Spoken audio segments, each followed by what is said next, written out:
From the Squamish Chief. This is the Squamish Sound. I'm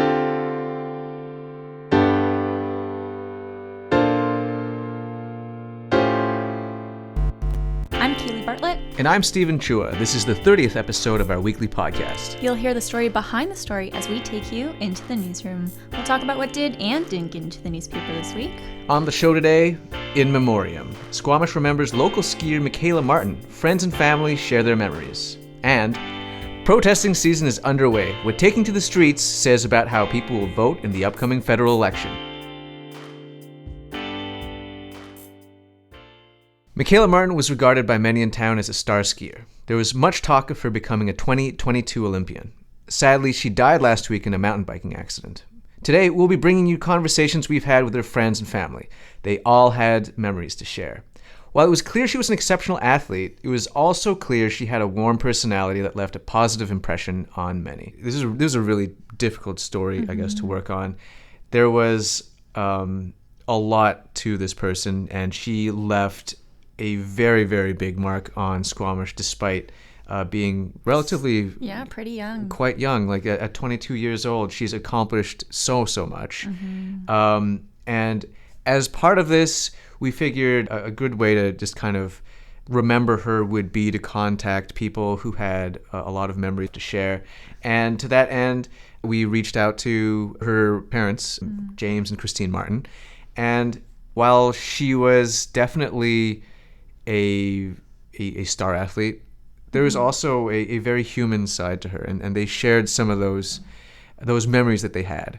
Even when she was young, she would take these silks and put them down on the floor, and we'd play classical music, and she'd take these silks and she'd dance all over the living room. Like, she just loved to kind of express herself, and and then as she grew older, it's just all these driven, I don't know. She had, one of the things that I found most fascinating about her was she had a really interesting mix of things that she loved. She had a strong passion for whatever she was doing, but she played the violin, and she loved playing the violin, and she loved putting on little plays around the house and telling us stories, making up stories, and little puppet shows, putting it on little puppet shows. And she built a bridge in our backyard like a little engineer. She grabbed all kinds of scrap wood that I had around, and all of a sudden she's building a bridge in our backyard over a pretend stream. She had some silks laid down that were the water, and she built this 10-foot long, 3-foot high bridge.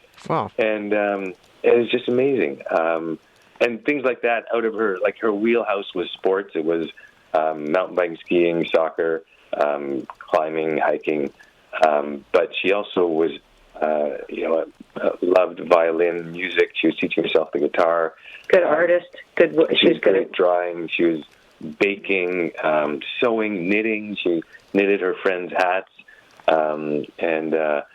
Just a really neat, all-around, beautiful human being. It was a pleasure to have the time that we did with her. They were 22 amazing years. And not only that, her aunt Julie Martin was in town. She flew over to be with the family, and she also had some really, really warm memories of the time that they had together as well. So she was 15, 13 maybe. Anyway, she was learning how to unicycle. And that was her big thing. I'm sure you've heard from a lot of other people that when Mikayla decided she was going to learn to do something, she just did. And she wanted to know everything. And that was what she was doing then. And she was so proud to show off her unicycling. And she had just been learning how to go down hills as opposed to just on the flat. And her huge smiles, and she was so proud to be able to go, to go down the hill and turn around and come back up again. There was nothing that girl didn't want to learn. So, as many people know, Mikayla was a very, very talented skier, but it wasn't always like that. Not like she was like that for most of her life, but I mean, there was, like, everyone does have to get their start somewhere. And basically her parents told us that at the age of, it's like a very young age, maybe around 2 or so, they kind of put her on a pair of skis, saw how that went. Both James and Christine are like avid skiing enthusiasts, so they just wanted to get their love and share it with their kids. And Mikayla initially was, like, she had some good times on it, but there was a little bit of push and pull because, the parents always have that sort of conundrum of, you want your kid to get into something, but you want it to be them who wants it. It has to be something that they're interested in on their own as well. Exactly. So there was, for the first few years, they pushed a little bit, but then they kind of pulled back when they saw that she wasn't quite as enthusiastic as she might have had to be if she wanted to take it really seriously. But there's this one really nice instance that they shared with us, and that's where she was with her sister Chandra, who at the time was having a little bit of difficulty getting on the slopes, and she was able to, I guess, change that a little bit, at least in this one case. It was interesting. She actually taught her sister to ski because her younger sister wasn't real keen on it either, and we took her up a few times and tried teaching her, and she wasn't really interested. And then one afternoon, Mikayla said, "Let me take her." We were up there already, and so she went up to the magic chair. At the top of the magic chair was Chandra, her sister, and sure enough, in 15 minutes, Chandra was skiing down the magic chair with Mikayla. And that was something that we weren't able to accomplish. It was a really amazing bond between those two girls, right from a very early age. And a little bit after that, there was a turning point that James and Christine shared with us, and that had a lot to do with meeting a former Olympian who is in town giving a talk. And basically, long story short, Mikayla hit it off with that person, and since then, she's developed a very, very serious passion for skiing. And this is how it all began. It was after the Turin Olympics, and I was a member of the Rotary Club here in Squamish, and one of the other members, Denise Rittberg, was the president of, or the manager of the RBC Bank here, and they had the RBC Olympians program. And a local mogul skier, Kristi Richards, was one of the RBC Olympians, and she had just come back from Torino, and Denise Rittberg brought her into the Rotary Club to come and speak to the Rotarians about her experiences at the Olympics. And so I knew this was coming, and I invited Mikayla and Chandra to come and hear this inspiring female Olympian to talk to the Rotary Club. And Chandra decided she didn't want to come, but Mikayla came. Mikayla came with me, and we sat her right beside Kristi, and Kristi just struck up a conversation with her, and just they hit it off, and Mikayla was just so in awe with Kristi.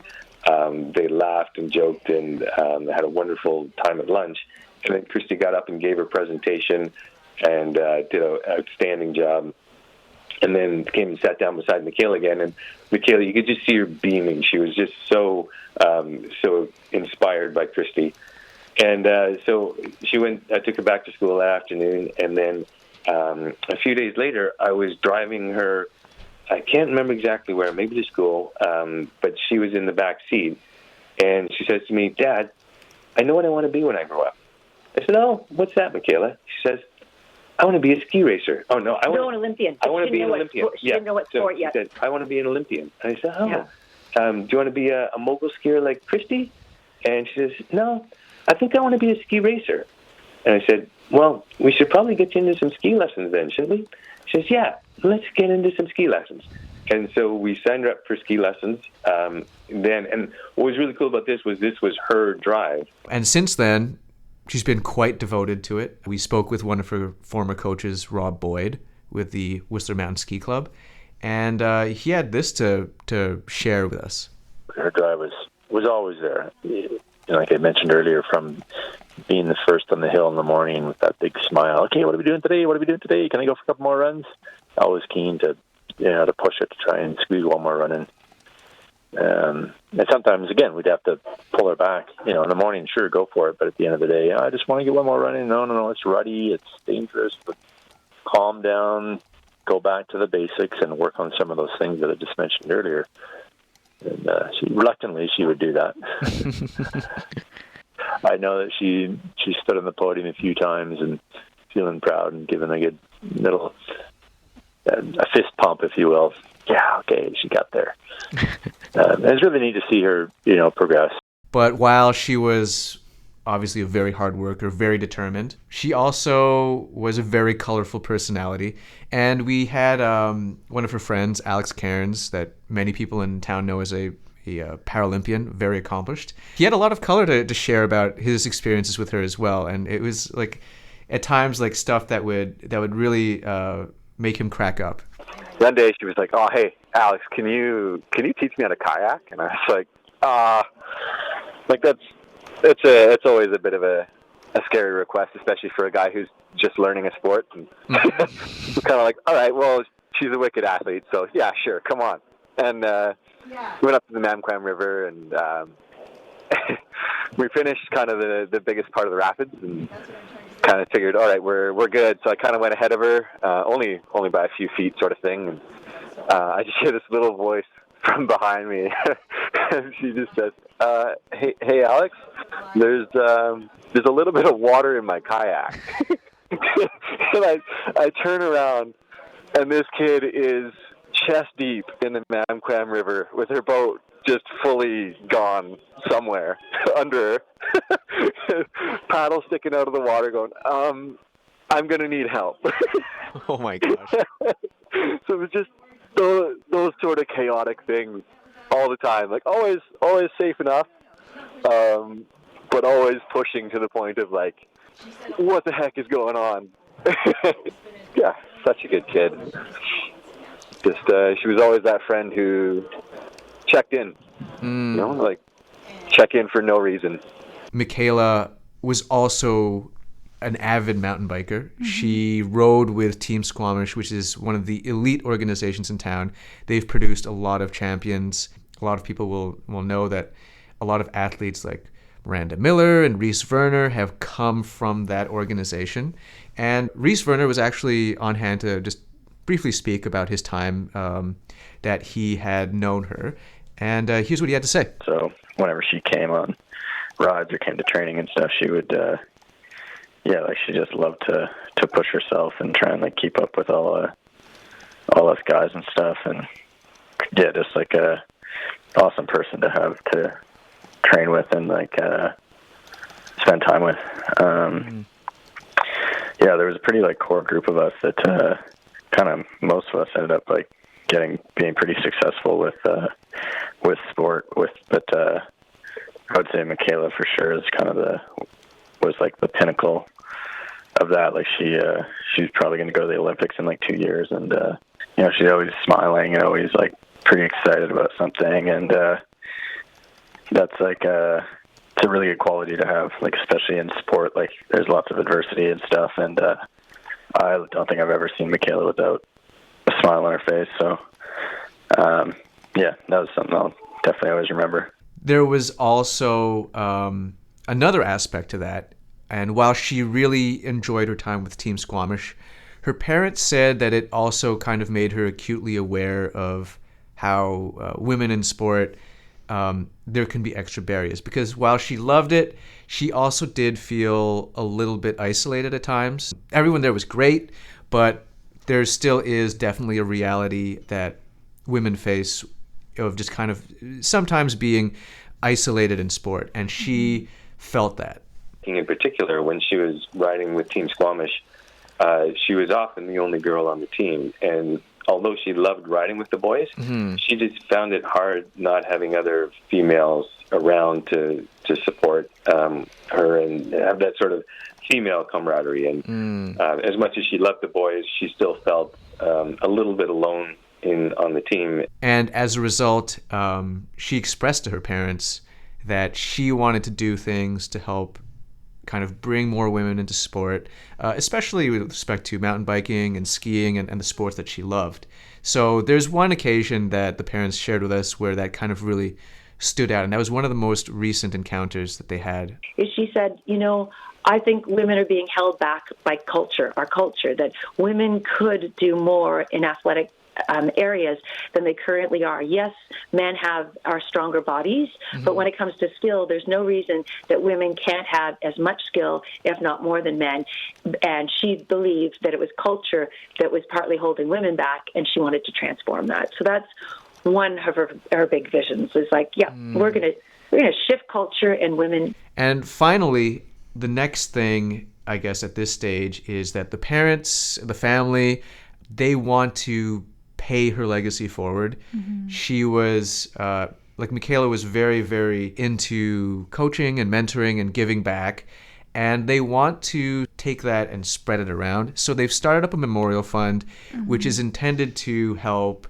The specific details haven't been worked out yet, but generally speaking, they want to help out young women pursue their dreams in sport. And it doesn't have to be necessarily an Olympian. It doesn't have to be a professional athlete, but someone who kind of embodies the spirit of Mikayla, like the way that she was very warm, very enthusiastic, very hardworking, really took her sport seriously, but also was able to kind of be a bit of a light to everyone around her. Yeah, to support everyone else as well. What really makes us feel happy and fulfilled is seeing people find something creative that they can do to express their appreciation for Mikayla. And we don't want it to be directed towards us. We want it to be directed towards the rest of the world so that they're expressing something that Mikayla inspired them in, and that's and people are doing that, and we just love it, and we appreciate it so much. And so, just please, everyone that you can, thank them for the support that they've shown to us and to Mikayla, and it's been deeply, deeply appreciated. There's a lot of people out there that are hurting at this loss, and we feel their pain, but Mikayla wouldn't want them. Mikayla wouldn't want them to be sad. She'd want them to miss her and to love her, but she'd want them to be out living their lives and enjoying their lives to the fullest. So I know so many people miss her and are sad, and that's fine. Like, get over that. Like, deal with that, process that. But just look to her example of what she would want you to be doing, and she wouldn't want you to be sitting around the house crying. She'd want you to be out there doing something fun and being with your friends and loving your life and making the world a better place. A celebration of life for Mikayla Martin will take place at 2 p.m. on October 26th at the West Coast Railway Heritage Park. All are invited.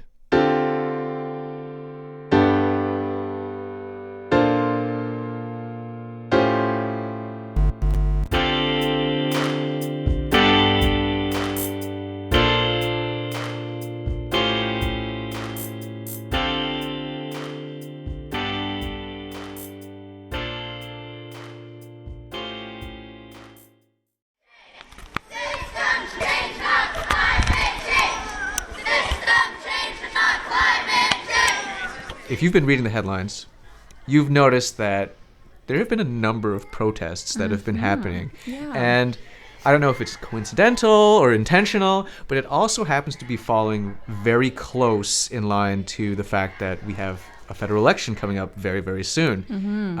Keili has been to just Two about protests in the last 2 weeks. Yeah, so one a week. Yeah, you've been to a fair amount. It's become kind of a recurring theme in your life. Well, I suppose. I've been in Squamish since January, and I've attended several protests and marches and demonstrations like that. We've had a few in the spring and in the summer.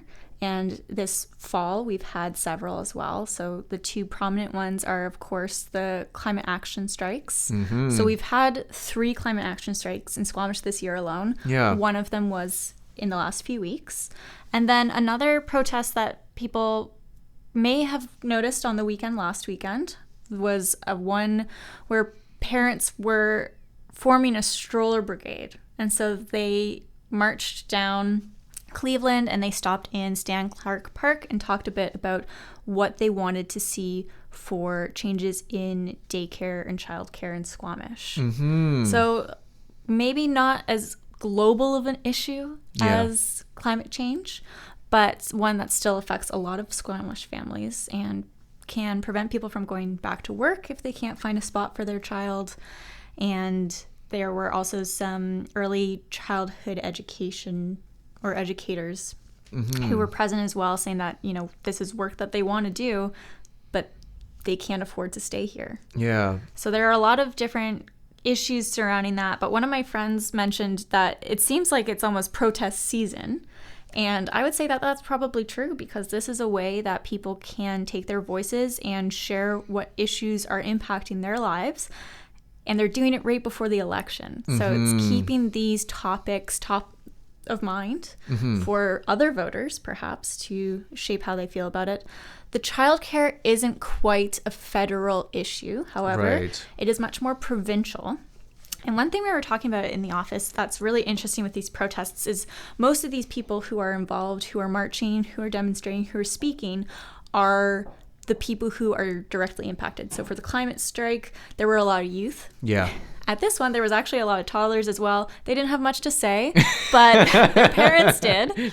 And one thing that we noticed, though, is that whenever there is an event like this in our society, is that political figures do make an appearance. Just because they're walking alongside you and maybe you don't recognize them at first doesn't mean that they're not still political figures, though, who also hold power. Interesting. Yes, they are citizens of our community. Yeah. But they are also in more of an official, authoritative position than the rest of us are. Yeah. So we were talking specifically about, there was this photo of Prime Minister Justin Trudeau at a climate strike march. Yes. But the climate strike is protesting lack of action by the government, of which he is the leader. And so people pointed out, just talking about this photo and his presence there, that you're the one everyone's protesting, right? And that's not quite the case on our municipal level. That's not quite the case when, let's say, Karen Elliott, who was at this parent stroller brigade, they're not protesting her directly or her government, but, we are still able to say that these people do have a certain amount of influence. And it is noteworthy to pay attention to what they're saying at these protests and what action might follow from that. So she does say, and she had somebody read a letter that she'd written at the climate strike about, write to the people who are involved on the federal level, write to those people who've been elected, right? And then at this parent protest or rally, we'll call it, she had something similar to say. She said, write to the people at the provincial level, write to the people who are candidates right now, see what they have to say, see if they can have any influence. But don't forget that you can write to Karen Elliott as well.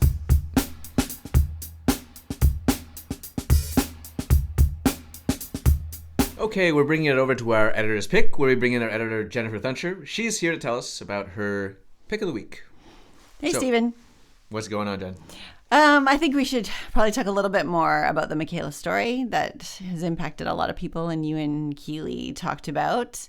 All of these stories always impact us, right? Of course. And definitely this one hit a lot of people in the community who knew her at 22. She certainly, as your story showed, touched a lot of lives. On a personal note, and I always hesitate to even say these things because I had obviously nothing compared to many, many people in this community. Yeah. But when we first did the story, it's a story in our for you and for all of the reporters in the room. It's just, don't get this wrong, right? So I didn't really think about the name. It wasn't until actually much later in the day I got a text from my son, Zach, and he was like, "Mom, this is Mikayla." And it was a friend. He's close to their sister, to Mikayla's sister. And so then it doesn't, every story matters, but you kind of go, oh my gosh, that Mikayla, and so our, as everybody knows in the community that knows that family, they're a lovely family. They're super involved, and definitely our hearts go out to them this Thanksgiving weekend, the first that they'll spend without their daughter. So thoughts to them and to everyone who's lost people this year. It hasn't been an easy year in Squamish. And then on a less serious note, it's newspaper week in Canada and actually in the States as well. So a time to sort of think about, with the election looming, what it would mean if we didn't have newspapers in the community. Some people may say, oh, not such a bad thing, right? But even if we weren't involved in papers, so not even including ours, it's time to think about what journalism means and what it would mean if we didn't have it sort of looking into things. So, happy Newspaper Week, Stephen. Well, happy Newspaper Week to you too. Okay. Thanks, Jen. Ciao. The Squamish Sound is brought to you by the Squamish Chief. The music for this episode was produced by Stephen Chua, cover photo by Clayton Matthews. Have a story tip? Give us a call at 604-892-9161. Send an email to news@squamishchief.com. You can read these stories and more online at squamishchief.com, the newspaper, and have the news delivered to your door every week.